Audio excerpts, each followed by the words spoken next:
L'actualité européenne. Bonjour Stéphane Leneuf. Bonjour Eric, bonjour Karine. Bonjour Stéphane. En rappelant que les élections européennes auront lieu l'année prochaine, dans votre Café Europe, vous nous rappelez que d'ici là, les députés européens souhaitent renforcer les règles sur la publicité politique.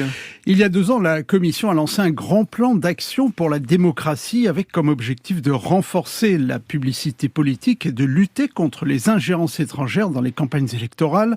Le scandale Cambridge Analytica est encore dans toutes les têtes. Les députés veulent donc rapidement mettre en place des mesures pour lutter contre les formes de désinformation, en interdisant par exemple des organisations extérieures à l'Union de financer des publicités politiques.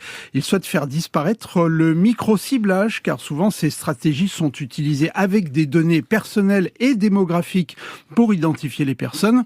Ils souhaitent également une plus grande transparence avec possibilité de publier l'identité du fournisseur d'une publicité politique et surtout l'origine de son financement.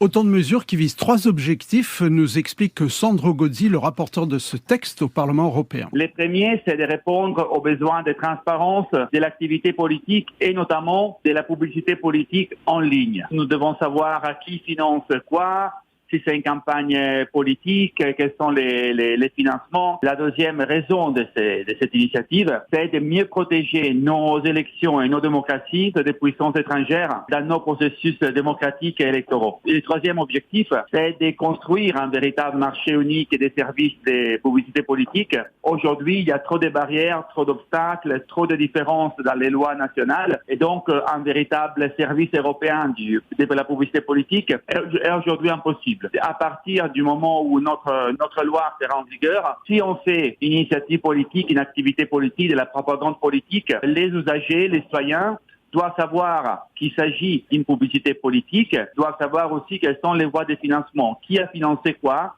qui a payé pourquoi, et ceci doit être fait de façon très simple. Du moment où nous on reçoit une information, un texte, un post sur les réseaux sociaux, nous devons de façon très simple avoir toutes les informations et donc une transparence accrue sur ceux qui prêtent les services, sur l'acteur politique ou l'acteur qui mène une propagande politique, sur les voies de financement, etc.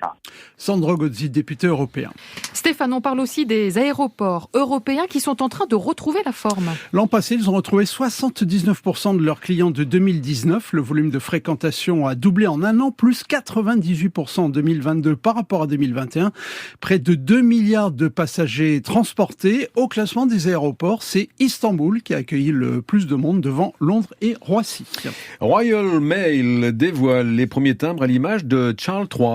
Un visuel approuvé par le roi lui-même. Il montre un monarque tourné vers la gauche sur un fond violet-prune avec aussi du vert et du turquoise marine selon les types de timbres. Le timbre de la Queen créé dans les années 60 disparaît, mis en vente donc le 4 avril avec Charles III. Un coup d'œil pour finir sur l'agenda européen. Demain, début de la session plénière de février du Parlement européen. C'est à Strasbourg. Session jusqu'à jeudi. Stéphane Leneuf, votre Café Europe, c'est aussi sur l'appli Radio France.